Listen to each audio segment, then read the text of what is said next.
بسم اللہ الرحمن الرحیم۔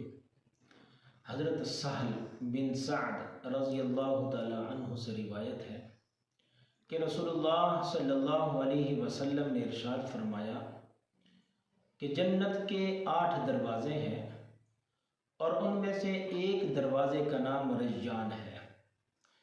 اس دروازے سے جنت میں صرف روزہ رکھنے والے ہی داخل ہوں گے۔ بھائیو، یہ جو فرمایا کہ ایک دروازہ ہے جس کا نام ریان ہے، تو اس سے جنت میں صرف روزہ رکھنے والے ہی داخل ہوں گے۔